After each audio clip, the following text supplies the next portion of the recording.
Hello everyone की for learning में आपका स्वागत है। और इस वीडियो में जो क्वेश्चन हम कर रहे हैं वह है class 8 exercise number 13.1 question number 5। The question is a photograph of a bacteria enlarged 50,000 times attains a length of 5 centimetre as shown in the diagram. What is the actual length of the bacteria if the photograph is enlarged 20,000 times only? What would be the enlarged length?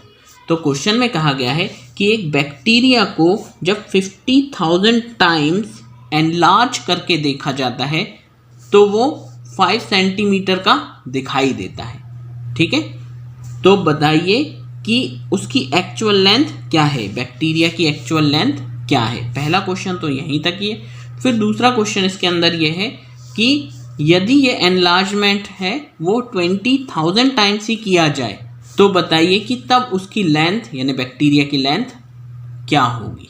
ठीक है, तो दो हमारे पास यहाँ पर question है, तो पहले हम यहाँ तक का सॉल्व करते हैं।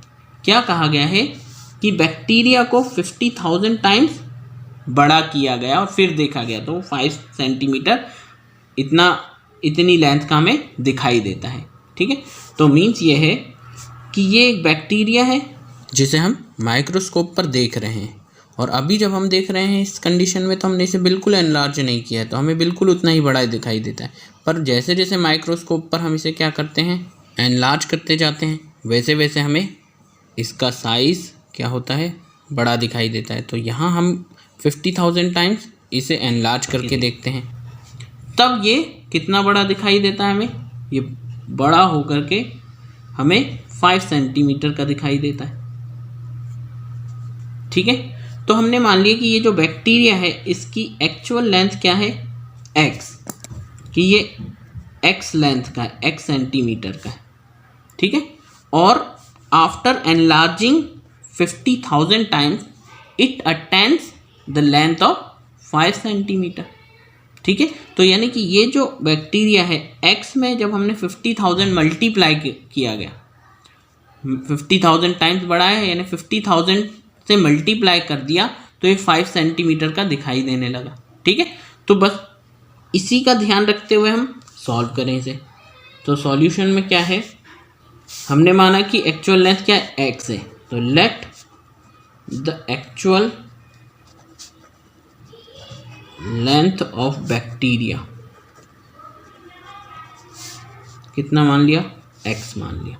ठीक है, तो अकॉर्डिंग टू द क्वेश्चन क्या कहा गया है कि जब x में 50,000 टाइम्स मल्टीप्लाई किया गया यानी x को 50,000 टाइम्स बढ़ाया गया, बैक्टीरिया की जो ओरिजिनल लेंथ है उसको 50,000 टाइम्स बढ़ा दिया गया तो ये 5 सेंटीमीटर का दिखाई देने लगा।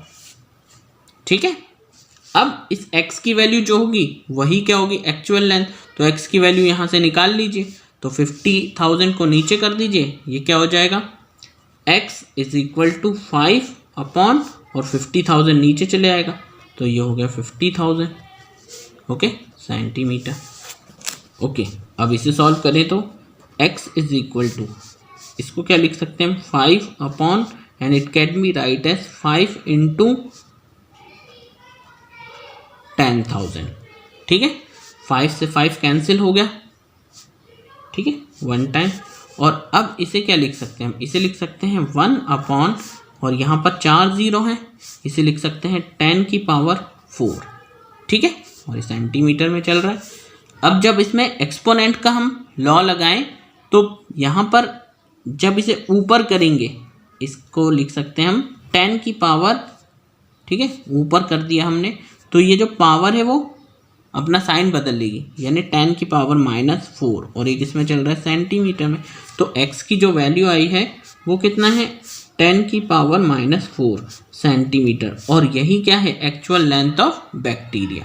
ठीक है, so the actual length of bacteria is equal to x centimetre means 10 की पावर 4 -4 सेंटीमीटर, ये इसका आंसर हो गया। ठीक है, अब इसमें दो क्वेश्चन है तो अब हम सेकेंड वाले की तरफ मूव करते हैं। ओके, जो सेकेंड क्वेश्चन है वो है if the photograph is enlarge 20,000 times only. अब सिर्फ कितना बढ़ाया जाए 20,000 टाइम्स, पहले कितनी बढ़ाई गई थी 50,000 टाइम्स। जब हमने यहाँ 50,000 टाइम्स बढ़ाया था तो ये 5 सेंटीमीटर का दिख रहा था। अब वो कहते हैं कि जब आप इसको 20,000 टाइम्स ही बढ़ाएंगे तो ये बैक्टीरिया कितना बड़ा दिखाई देगा। तो हमने मान लिया कि हमें नहीं पता ही कितना है, तो हमने इसे y मान लिया कि ये y सेंटीमीटर का दिखाई देगा। ठीक है, अब इसके लिए पहले तो एक बॉक्स बनाएंगे क्योंकि इसमें डायरेक्ट वेरिएशन लग रहा है। ओके, तो सेकंड क्वेश्चन हम यहाँ से करते हैं। सबसे पहले तो बना लेते हैं एक बॉक्स।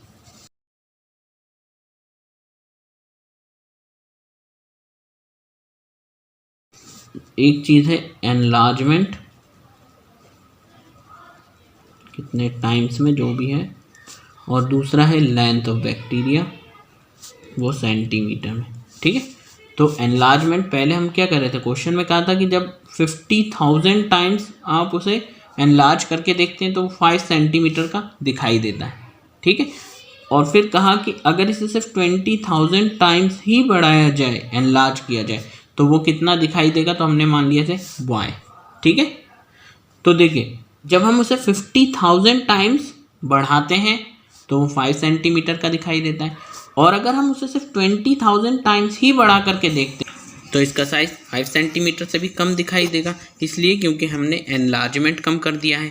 ठीक है, तो जब माइक्रोस्कोप में हम इसे देखते हैं, एनलार्ज करके देखते हैं, तो बैक्टीरिया के साइज भी हमें बड़ा दिखाई देने लगता है, और जब हम इसे रिड्यूस करते जाते हैं तो बैक्टीरिया का साइज भी छोटा होते जाता है। ठीक है, यानी कि जब हम इसको कम कर रहे हैं, रिडक्शन कर रहे हैं, तो ये साइज भी क्या हो जाएगा, छोटा हो जाएगा। ठीक है, तो हम लिखेंगे लेस एनलार्जमेंट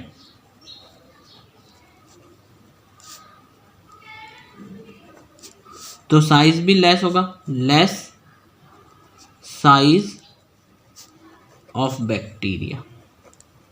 ठीक है, यानी जब ये कम हो गया तो ये भी कम, जब एक चीज़ कम हो रही दूसरी भी कम हो रही है, एक कम दूसरा भी कम है, तो इट मीन्स इसमें लग रहा है डायरेक्ट वेरिएशन। या तो दोनों एक साथ बढ़ जाए या दोनों कम हो जाए, दोनों ही डायरेक्ट वेरिएशन।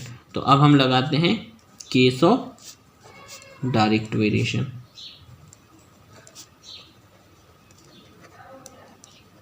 ठीक है, अब जब डायरेक्ट वेरिएशन है तो इसको ऐसे ही लिखेंगे बीच में इक्वल टू, तो ये हो जाएगा 50,000 upon 5 is equal to 20,000 upon, और ये क्या है y। ठीक है, अब इसे क्रॉस मल्टीप्लाई करके सॉल्व कीजिए, तो y इधर चले आएगा, 5 इधर चले आएगा, तो ये हो जाएगा y into 50,000 is equal to 5 इधर चला गया तो 5 इंटू 20,000। फिर y को यहीं रहने दीजिए आप, और 50,000 को नीचे कर दीजिए, तो ये हो जाएगा 5 इंटू 20,000 अपॉन 50,000। ओके, अब ये चारों जीरो से, ये चारों जीरो तो कैंसिल हो गए, 5 से ये 5 कैंसिल हो गया, तो ये बचा 2, यानी y की वैल्यू 2 है सेंटीमीटर में, तो y is equal to 2 centimetre. और यही क्या है, यही y की वैल्यू बैक्टीरिया की लेंथ है, जबकि उसे सिर्फ 20,000 टाइम्स ही एनलार्ज किया गया। होपफुली आपको समझ आया होगा। Thank you very much for watching.